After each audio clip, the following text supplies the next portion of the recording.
Thank you so much, Ms. Sania, for this brief and welcoming introduction.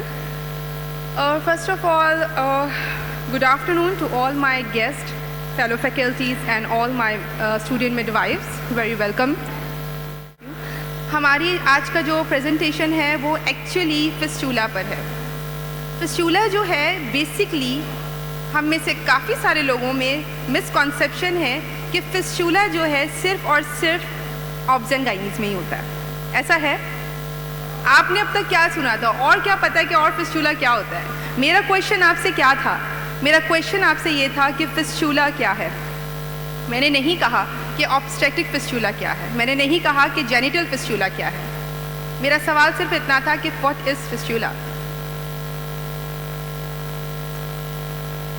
Okay, सो मैं आपको define करती हूँ. Please slide change कीजिए. ये हमारी टॉपिक है आज का, unravelling the complexity of obstetric fistula, insights and solutions. आप खुद ही करो. ठीक है, ये हैं हमारे कुछ ऑब्जेक्टिव्स, जैसे कि मिस सानिया ने आपको ब्रीफली बता दिए हैं कि आज हम इन ऑब्जेक्टिव्स में क्या क्या देखने वाले हैं. हम कॉजेज़ देखेंगे, सिम्टम्स देखेंगे. मोस्ट इम्पॉर्टेंट जो इस प्रेजेंटेशन में आपके लिए है वो बहुत सारी चीज़ें हैं, बट उसमें सबसे ज़्यादा होगा कि आपने साइड आइडेंटिफाई कर लेनी है आज की प्रेजेंटेशन में कि कौन सी साइड अगर फिस्टूला हुआ है तो उसको क्या कहेंगे. ठीक है, तो हम टर्मिनोलॉजीज़ पर आ जाते हैं. आज मैं आपको 3 टर्मिनोलॉजीज़ बताऊंगी, डिफरेंट बट है वो fistula he. First is fistula, जो हमने अभी मैंने आपसे पूछा. Second is genital fistula and third one is obstetric fistula. First fistula का सिंपल डिफाइन करें अगर हम, तो उसका मतलब ये है एबनॉर्मल ओपनिंग बॉडी में, किसी पॉइंट पर भी, किसी ऑर्गन में भी. अच्छा, ऑर्गन जो है होलो ऑर्गन होना चाहिए. ऐसा ऑर्गन जिसमें कैविटी हो, वो ऑर्गन किसी और ऑर्गन से इंटरकनेक्ट हो जाता है एबनॉर्मली, तो उसे कहते हैं फिस्टूला. डेफिनेशन सिर्फ फिस्टूला की इतनी ही है. जब हम आते हैं जेनिटल फिस्टूला या फिर ऑब्स्टेट्रिक फिस्टूला पे, अब जेनिटल फिस्टूला एक प्लीज़ क्लियर रखिएगा कि फिस्टूला जो है बॉडी में किसी भी पॉइंट पर, किसी भी ऑर्गन में हो सकता है. बट जब हम सारे मिडवाइफ्स यहाँ पे बैठी हैं, और मिडवाइफ्स के लिए मोस्टली ख़ास ये एक वर्कशॉप करवाई जाती है, तो उसमें हम बात करेंगे ऑब्स्टेट्रिक फिस्टूला की. तब हम कहेंगे कि जी इस लेडी को या इस क्लाइंट को, इस मदर को किस किस्म का फिस्टूला हुआ है, ऑब्स्टेट्रिक फिस्टूला. अब ऑब्स्टेट्रिक फिस्टूला और जेनिटल फिस्टूला में डिफरेंस क्या है? देखिए, जेनिटल फिस्टूला किसी और रीज़न से हम आगे पढ़ेंगे क्या क्या रीजंस हो सकते हैं. जेनिटल फिस्टूला जेनिटल एरिया में किसी भी रीज़न की वजह से फिस्टूला हो सकता है. बहुत सारे इसके रीजंस हैं. बट जब हम देखते हैं, अगर मदर और हम डिलीवरी की बात करें, हम ऑब्स की बात करें, ठीक है, नॉर्मल लेबर की बात करें, उस दौरान जो फिस्टूला बनता है that is called simply obstetric fistula, जो कि एक ऑब्स्ट्रक्शन की वजह से बनता है. क्लियर है यहाँ पर बात?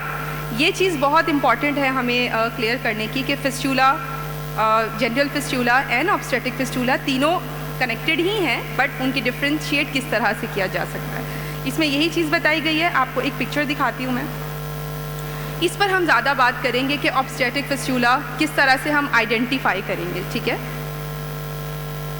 इस पिक्चर को आप देखें. हमने अक्सर सुनी होगी कि VVF एंड RVF.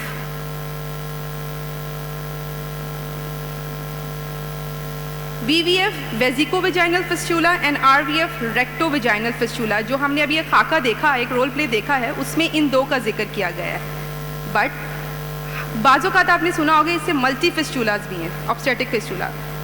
ज़रूरी नहीं है कि एक औरत को एक प्रोलॉन्ग लेबर या एक ऑब्स्ट्रक्टिव लेबर की वजह से सिर्फ एक तरह का ही फिस्टूला हो सकता है, या तो उसे पखाने वाला जो कि विजाइना में गिरेगा, या फिर यूरिनरी ब्लैडर वाला. ऐसा नहीं है, ये दोनों एक साथ भी हो सकते हैं, जिसे हम कहते हैं मल्टी फिस्टूलाज इसको हुए हैं. जैसे कि हमारे खाके में उनको दोनों हुए थे. अब देख लेते हैं कुछ साइट्स जो नंबर पॉइंट किए गए हैं. उन पॉइंट्स को आप गौर से देखें. नंबर 1 वाला जो है, नंबर 1 देखें, वेजिको यूट्राइन फिस्टूला. अब वेजिको यूट्राइन फिस्टूला जो है वो किस तरह से, कहाँ से आ रहा है? ब्लैडर और यूट्रस के अंदर एक कनेक्टिविटी बन रही है जो कि एबनॉर्मल है।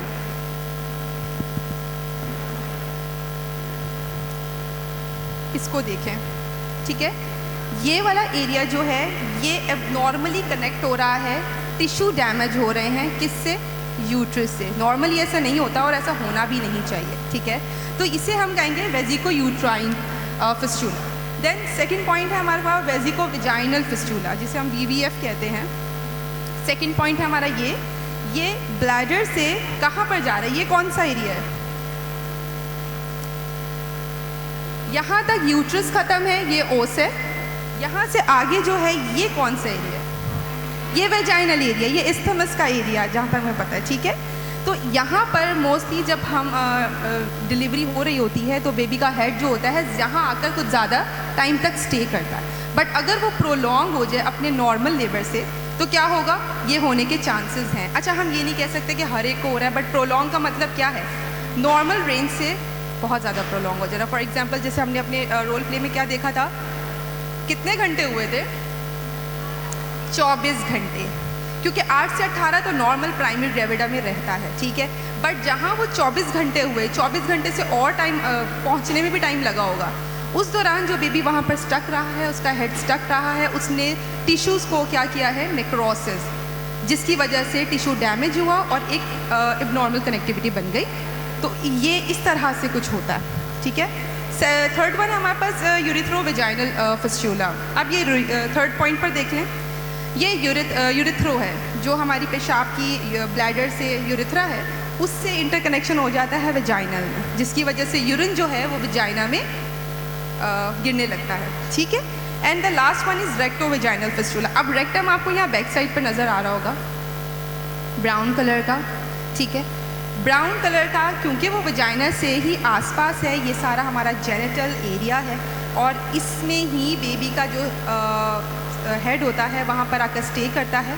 प्रोलॉन्ग होने की वजह से ये वो पूरा एरिया जेनिटल का है जहाँ पर क्या हो जाता है? ऑब्स्ट्रक्शन।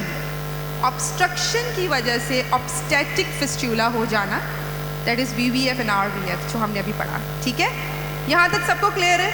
देखिए ये बहुत इंपॉर्टेंट है क्योंकि हमें अब तक, इवन मुझे भी, मैं अपनी पर्सनल आपको बताती हूँ, मुझे भी कोहिगुट में आकर ही पता चला कि कितने तरह के फिस्टुलाज होते हैं एंड ऑब्स्टेटिक फिस्टुला क्या है।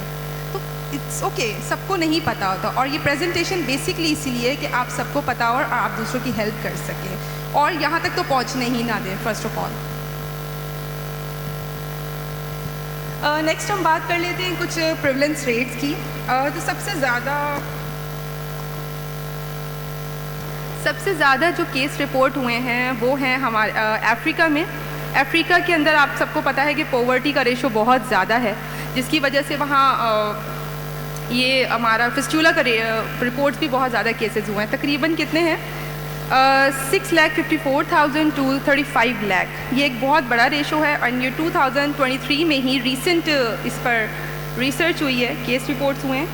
उसके अलावा हमारे अगर पाकिस्तान में बात की जाए तो पाकिस्तान में आप देखेंगे नंबर कि 2,000 to 5,000 रिपोर्ट केसेस हैं।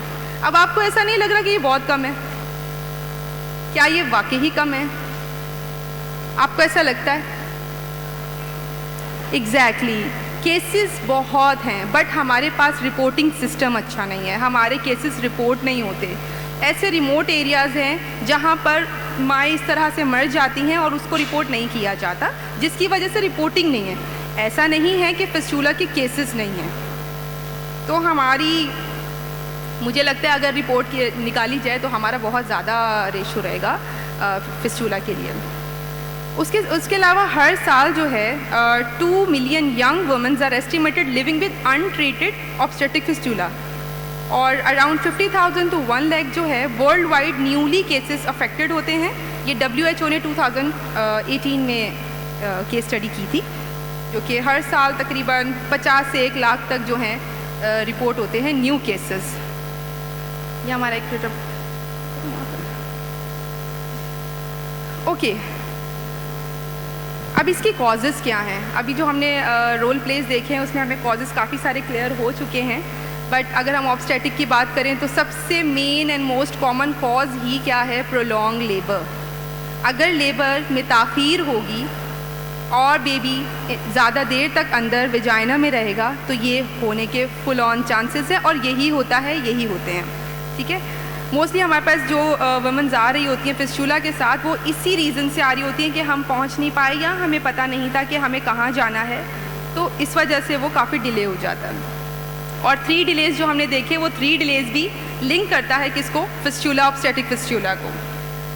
देन एक और कंडीशन है पेरिनियल टेयर्स। ठीक है, पेरिनियल टेयर्स की वजह से भी रैपिड अनकंट्रोल वेजाइनल डिलीवरी, जिस तरह से मैडम महमूदा ने हमें बताया कि हमें वेट करना है, हमें बहुत फोर्सफुली डिलीवरी नहीं करवानी, हमें उसके टाइम का वेट करना। इंस्ट्रूमेंटल असिस्टेंट से भी हो सकता है, किसी किस्म का इंस्ट्रूमेंट यूज़ किया है, एपिजियोटमी हो गई, ये सारी वो चीज़ें हैं जिसकी वजह से आपको फिस्टूला पेरिनियल टेयर की वजह से आ सकता है। या फिर बेबी का हेड बड़ा था, हेड बड़ा था, या शोल्डर डिस्टोशिया हो गया, ये भी किस में आ रहा है, ऑब्स्ट्रक्शन में आ रहा है, बेबी अंदर किसी रीज़न से स्टक हुआ है जिसकी वजह से वो टाइमली डिलीवर नहीं हो पा रहा। देन एक टर्म है आइटोजेनिक फिस्टूला, इसके बारे में कोई जानता है? आइटोजेनिक फिस्टूला हमने देखा, फिस्टूला, ऑब्स्टेटिक फिस्टूला और जेनिटल फिस्टूला। क्या आइटोजेनिक फिस्टूला आपने कभी सुना है? नहीं। आइटोजेनिक फिस्टूला एक्चुअली ये मेडिकल एक्सपर्ट्स किसी ड्यूरिंग सिजेरियन सेक्शन, इसको बहुत आसानी से ये कह सकते हैं, किसी एक्सपर्ट के हाथों से ड्यूरिंग किसी प्रोसीजर, किसी इंस्ट्रूमेंटल प्रोसीजर कोई गलती से मिसहैप हो जाता है, कोई कट लग जाता है जो कि उसे पता भी नहीं होता, उसकी वजह से ड्यूरिंग सर्जरी या ड्यूरिंग किसी प्रोसीजर की वजह से फिस्टूला किसी मेडिकल एक्सपर्ट के हाथों हो, उसको कहते हैं आइटोजेनिक फिस्टूला। मोस्ट कॉमन ये सिजेरियन सेक्शन में पाया जाता है। जो सिजेरियन सेक्शन जो सर्जन्स हैं वो कर रहे हैं, या उसे क्या कहते हैं, मतलब वो ट्रेनिंग ले रहे हैं, और ट्रेनिंग लेने के दौरान उन्हें ऑब्वियस ही बात है, हम लोग एक दूसरे पर ये ट्रेंड हो रहे होते हैं, तो उस दौरान उनकी अनएक्सपर्टीज़ की वजह से ये हो सकता है, तो इसको कहेंगे हम आइटोजेनिक फिस्टूला। उसके अलावा बहुत सारे और रीजंस भी हैं जो हमने नीचे दे दिए हैं। इंस्ट्रूमेंटल असिस्टेंसी, वैक्यूम डिलीवरी हो गई, फॉर्सेप डिलीवरीज हो गई, ये भी एक्सपर्ट्स ही कर रहे होते हैं, या हम सारे भी एक्सपर्ट्स में ही काउंट होंगे। लाइक हम मिडवाइफ्स भी एक्सपर्ट में ही हैं। अगर हम एपिजियोटमी दे रहे हैं और हमें नहीं आती और हम गलत दे देते हैं जिसकी वजह से फिस्टूला हो जाता है, तो इसे हम आइटोजेनिक फिस्टूला में ही काउंट करेंगे। जब तक ऑब्स्टेटिक फिस्टूला हम जब तक देखेंगे जब हम प्रोलॉन्ग लेबर या किसी ऑब्स्ट्रक्शन की वजह से होगा। जब हम आइटोजेनिक फिस्टूला की टाइप की बात करेंगे तो ये वो फिस्टूलाज हैं जो किसी मेडिकल एक्सपर्ट के हाथों से हो जाता है। चलता क्यों नहीं? अच्छा, एक ट्रॉमेटिक फिस्टूलाज भी होते हैं। Traumatic fistula actually abnormal opening हो जाना किसी ट्रॉमा की वजह से, किसी एक्सीडेंट की वजह से, किसी रिचुअल्स की वजह से। यहाँ पे लिखा हुआ है FGM, फीमेल जेनिटल म्यूटिलेशन। कुछ इस तरह के हमारे पास टैबूज़ हैं जो हो रहे होते हैं जिनकी वजह से फिस्टूला बन सकता है। रेडियोथेरेपी, कैंसर की वजह से हो सकता है। ट्यूबरक्लोसिस, इसकी वजह से भी हो सकता है। एक पेरिनियल ट्यूबरक्लोसिस होता है जिसकी वजह से ये चीज़ें हो सकती है। तो ये पूरी वो लिस्ट है। हम ये नहीं कहेंगे कि बस दो चीज़ें हैं, या तो आइटोजेनिक होगा या ऑब्स्टेटिक फिस्टूला होगा। नहीं, फिस्टूला किसी भी रीजन की वजह से होता है। फिस्टूला कंजेनाइटल भी हो सकता है अदर ऑर्गन में। आपने में भी सुना हो एक एट्रेशिया जो एसोफेजिस और ट्रैकिया के बीच में एक पैदाइशी एक नुक्स होता है, तो वो डेवलपमेंट के टाइम पर बनता है, तो इससे भी फिस्टूला ही कहते हैं, बट उसे ऑब्स्टेटिक फिस्टूला नहीं कहेंगे। ये 3 डिलेज़ हैं, ये सारी वही बातें हैं जो हम सब सुन चुके हैं और हमें पता है कि 3 डिलेज़ में हम सबसे पहले डिसीजन मेकिंग ही ख़राब करते हैं, फिर ट्रांसपोर्टेशन अवेल नहीं होती, और फिर अगर ट्रांसपोर्टेशन अवेल हो जाए तो फिर एडुकेट एरिया नहीं मिलता जहाँ पे हमें टर्शरी केयर्स मिल सकें, जिसकी वजह से इस तरह से फिस्टूलाज या फिर मदर डेथ, मैटरनल डेथ और फीटल डेथ हो जाती हैं। देन हमारे पास ये कॉन्सिक्वेंसेस है कि उसमें हो क्या सकता है। ऑब्वियस ही बात है, किसी को ऑब्स्ट्रक्शन होगी या किसी को फिस्टूला होगा तो हमारे जो एरिया है जेनिटल एरिया, वहीं पर हमें अफेक्ट आएगा, डिफेक्ट वहीं पर होगा, कॉन्सिक्वेंसेस उसी को बेयर करने पड़ेंगे। तो ये वो एरियाज़ हैं ब्लैडर जिसमें नेक्रोसिस हो जाता है, बार बार यूरिन बहने की वजह से उसका वॉल्यूम, उसकी जो इलास्टिसिटी है वो कम हो जाती है। यूरेथ्रा फाइब्रोसिस श्रिंक हो जाती है, शॉर्टन हो जाती है, जिसकी वजह से ये फिस्टूला क्लोज करने की बाद भी इनकॉन्टिनेंस यूरिन आ रहा होता है। ये ऐसी कॉन्सिक्वेंसेज हैं। किडनी में क्या होगा, किडनी में हाइड्रोनेफ्रोसिस रीनल फेलियर भी करवा सकता है, क्योंकि उसको बहुत ज़्यादा यूरिन बनाना पड़ रहा है और वो जो एक उसका काम है, अपना रिस्पॉन्सिबिलिटी है, वो नहीं हो पा रही, जिसकी वजह से वो रीनल फेलियर में जा सकता है। चलिए, वेजाइनल एंड सर्विक्स ये भी बहुत ज़्यादा श्रिंक हो जाती है, फाइब्रोसिस हो जाते हैं, स्टेनोसिस हो जाते हैं, जिसकी वजह से पेनफुल इंटरकोर्स प्रॉब्लम आ रही होती है। इसकी वजह से मैरिजेस ख़त्म हो जाती हैं। अव्वल तो किसी को फिस्टूला होगा तो वो तो डिपेंड, आपने देखा कि चौधरी ने उसको तलाक दे दी और घर से बाहर निकाल दिया, तो वो तो पहले ही हो जाता है। बट अगर किसी रीज़न की वजह से वो रिपेयर भी हो गया है और उनकी शादी है भी, तो ये वो सारे रीज़न्स हैं जिसकी वजह से शादियाँ और उनकी सेपरेशंस होने में चांसेस हैं। ओके, पेरिनियल नर्व डैमेज भी हो सकती है। इसके बारे में हम ज़्यादा चीज़ें नहीं देखते, बट ऑब्स्ट्रक्टिव लेबर में पेरिनियल नर्व डैमेज होने के फुल ऑन चांसेस होते हैं, जिसकी वजह से फुट ड्रॉप हो जाता है। फुट ड्रॉप मतलब उसमें एबिलिटी नहीं होती कि वो अपने पाँव को उठा सके और अपने रोज़मर्रा के काम नॉर्मली कर सके। ये नीचे जो टनल साइन है, ये एक तरीक़ेकार है नर्व डैमेज को आइडेंटिफाई करने का कि हाँ ये वही नर्व है जो डैमेज हुई है ड्यूरिंग लेबर। देन स्किन में बहुत सारे इश्यूज आ जाते हैं, क्रॉनिक इरिटेशंस आ जाती हैं। 41 to 84 वुमेन जो हैं सेकेंडरी इनफर्टिलिटी का शिकार हो जाती हैं, मतलब उनके पहले बच्चे हैं बट जब उन्हें फिस्टूला हो जाता है पहले बेबी के बाद, और वो रिकवर भी हो जाता है, बट उसके बावजूद सेकेंडरी इनफर्टिलिटी, उनकी जो फर्टिलिटी है वो रिकवर होना डिले होती है। ऐसा नहीं है कि नहीं हो सकती, बट ये है कि उन्हें सेकेंडरी इनफर्टिलिटी का सामना करना पड़ सकता है। मस्कुलर डैमेज है, ऑब्वियस है कि ऑब्स्ट्रक्शन में बहुत सारी चीज़ें हैं जो हमारी डैमेज हो रही होती हैं। फर्स्ट ऑफ ऑल हमारा पेल्विक एरिया, सिम्फिसिस प्यूबिस, बहुत सारी नर्व्स, ये सारी चीज़ें मस्कुलो स्केलेटल डैमेज में आती हैं। और ट्रेसिज्म, सोशल, इकोनॉमिक और साइकोलॉजिकल कॉन्सिक्वेंसेस क्या होते हैं? ये वही हैं कि उनकी डिवोर्स हो जाती है, उन्हें घर से निकाल दिया जाता है, वो भीख मांगने पर आ जाती हैं, उनको कोई देखने वाला नहीं होता, उन्हें पता नहीं है कि कहाँ से क्योरेबल है, ट्रीटेबल है या नहीं है, जिसकी वजह से ये सारी उनको उस वुमेन को ये चीज़ें फेस करना पड़ती हैं। देन प्रिवेंशन, हमें क्या करना चाहिए कि ये प्रिवेंट किया जाए। प्राइमरी एंड सेकेंडरी के जो प्रिवेंशन मेजर्स हैं उसमें यही है कि आपको बर्थ स्पेसिंग पर काम करना है सबसे ज़्यादा।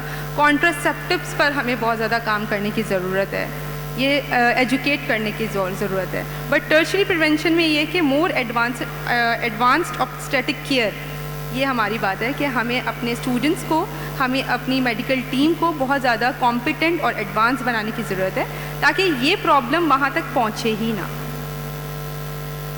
देन सिम्टम्स, सबको पता है परसिस्टेंट पेन होता है। परसिस्टेंट पेन इसलिए होता है क्योंकि वहाँ पर कंटिन्यू यूरिन या फिर फीसिस की ड्रेनेज की वजह से इन्फेक्शन हो जाता है, और इन्फेक्शन होने में पस फॉर्मेशन भी हो सकती है।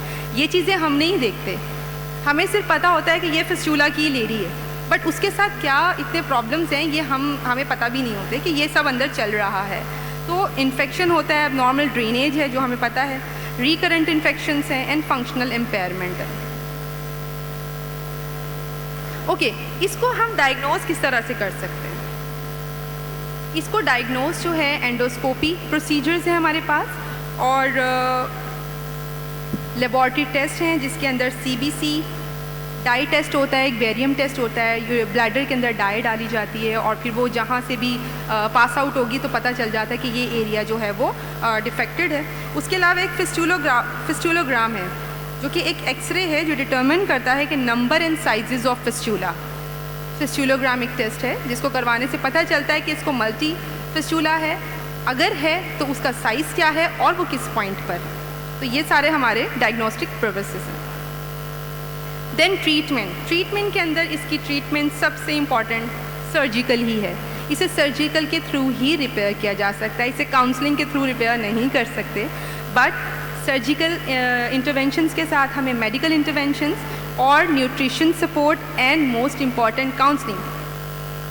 काउंसलिंग हर एरिया में बहुत, मुझे ऐसा लगता है कि सबसे हाई पॉइंट जो होना चाहिए वो काउंसलिंग होना चाहिए, बिकॉज काउंसलिंग ऐसी चीज़ है जो आपको बहुत सारी चीज़ों से रिकवर करने में हेल्प आउट करती है। तो ये सारे प्रोसीजर्स हैं जो ट्रीटमेंट कर सकते हैं। देन केस स्टडीज़ क्यों ज़रूरी हैं? केस स्टडीज़ इसलिए ज़रूरी हैं, जैसे मैंने अभी आपसे कहा कि हमारे पास रिपोर्टिंग सिस्टम नहीं है। अगर हम केस स्टडीज़ करेंगे तो ऑब्वियस सी बात है, जो हमारा इतना एरिया है, इतना छोटा एरिया, वो आपको बहुत बड़ा एरिया मिलेगा और उससे सिनेरियो से आपको सीखने को और उसको किस तरह से हमें मिनिमाइज़ करना है, उन रिपोर्ट्स को, इन केसेस को, हमें बहुत सारे आइडियाज़ मिल सकते हैं। तो case study is very important. Then patient empowerment में यही है कि उनको नॉलेज देनी है, कम्युनिकेट करना है, उन्हें हर चीज़ का पता होना चाहिए। जैसे कि प्रीटर्म विजिट्स होते हैं, उसमें ही ये चीज़ें सारी हमें बतानी चाहिए कि अगर ऐसा हो किसी रीज़न से, ये सारी चीज़ें हमें बुकलेट्स के थ्रू, ब्रोशर्स के थ्रू ये सब पता होना चाहिए और ये हमारे क्लाइंट को भी पता होना चाहिए।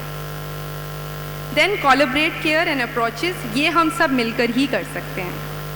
इसमें मैं ये नहीं कहूँगी कि सिर्फ सर शेरशाह अकेले हैं। सर शेरशाह ने एक झंडा तो पकड़ा हुआ है, बट वो ये कहते हैं कि हम एक टीम है और ये टीम ही काम कर सकती है। हम कोई भी काम करें उसमें टीम की ज़रूरत है, हर किस्म के स्पेशलिस्ट की ज़रूरत है, एक काउंसलर की भी ज़रूरत है। हम उनको नहीं हायर करते, हमें नज़र नहीं आते हमारे डिपार्टमेंट्स में, बट काउंसलर्स भी ज़रूरत है।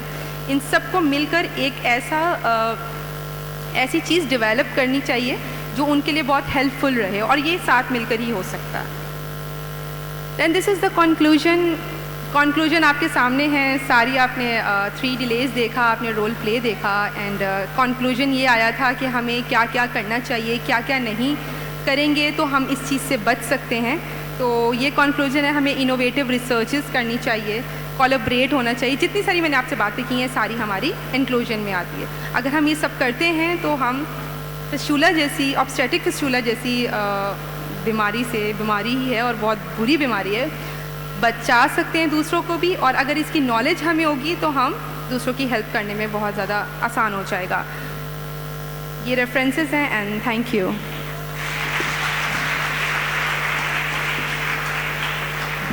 ओके, आप लोग सोच होंगे ये कौन है? इरफान चले गए। मैंने सोचा था सर इरफान को ऊपर बुलाऊंगी, वो आपको इसकी स्टोरी सुनाएंगे, बट वो नज़र नहीं आ रहे। हाँ, बुलाऊं? सर इरफान नहीं है, चले गए। वेल, मैं आपको बता दूं कि ये गुलबानो हैं जो हमारे पास, इसने अपने फिस्टूला रिपेयर करवाने का रिकवर हुई थी। इनकी कहानी बहुत ज़्यादा दुखदायी वैसे तो सारे फिस्टूला पेशेंट की कहानी बहुत ज़्यादा डिप्रेस्ड होती है, लेकिन इनकी ये थी कि ये बलूचिस्तान के एक इलाके में रहती थी और वहाँ पे इनकी सिस्टर के साथ भी सेम यही कंडीशन हुई जो मैं आपको बताने जा रही हूँ। इनको वहाँ पे इसी तरह से दाइयों ने इन पर वो किया और काफ़ी एफ़र्ट करने के बाद भी इनकी डिलीवरी नहीं हुई। इन्हें 4 दिन लगे। ये किसी पहाड़ी इलाके में रहती थी, बलूचिस्तान के किसी पहाड़ी इलाके में। तो वहाँ से किसी ने कहा कि इन्हें टर्शरी केयर की ज़रूरत है, ये किसी मेडिकल डिपार्टमेंट की ज़रूरत है। इनके पास इतने भी नहीं थे, ट्रांसपोर्ट नहीं थी, इन्हें एक्चुअली 3 डिलेज़ की ज़रूरत पड़ी। चारपाई के ऊपर 2 बकरियाँ आई थी, एक बकरी को रख के ताकि वहाँ बेचेंगे और कुछ पैसे मिल जाएंगे। 4 लोग चारपाई के साथ पहाड़ से नीचे आए और ये सब, उसके बाद इन्हें किसी ने बताया कि कतर हॉस्पिटल में डॉक्टर शेरशाह, वहाँ इनको मिले थे। तो वहाँ से सोचें, कतर हॉस्पिटल आने में इन्हें कोई 14 डेज़ लग गए, 14 to 18 डेज़, जिस दौरान इनके अंदर मल्टीपल फिस्टूलास जो है वो डेवलप हो चुका हुआ था। बट अब ये सर शेरशाह के पास आई और खैर मल्टी सर्जरीज़ के बाद अब ये बिल्कुल क्योर है और अब ये दूसरों की हेल्प भी करती हैं। ये वहीं रहती हैं, इनके हस्बैंड से इन्होंने शादी करवाई किसी से, क्योंकि अब बच्चे पैदा नहीं कर सकती थी, क्योंकि मल्टी सर्जरीज़ हुई थी। बट ये सारे आपस में मिल बांट के रहते हैं, मतलब दूसरी वाइफ भी, ये भी और इनके हस्बैंड भी हंसी खुशी रहते हैं। तो ये मैंने इनकी तस्वीर इसलिए लगाई थी क्योंकि इनकी वीडियो मेरे पास नहीं थी, मैं आपको वीडियो ज़रूर दिखाती, इसलिए इन शॉर्ट करके मैंने आपको इनकी कहानी बता दी है। तो प्लीज़ अपने आसपास नज़र रखें और आप लोग जो मेडिकल एक्सपर्ट्स हैं, ख़ास तौर पे मिडवाइफ जो नॉर्मल लेबर करती हैं, वो ख़ास ध्यान रखें कि डिले नहीं होना चाहिए किसी चीज़ का, आपको डिले पता होना चाहिए। आपको टर्शरी केयर सेंटर्स आपके पास अवेलेबिलिटीज़ होंगी तो हम इस तरह की गुलबानों को बचा सकते हैं और अपने इलाके में जाकर आप प्लीज़ इस तरह की सर्विस दे सकते हैं। Thank you so much.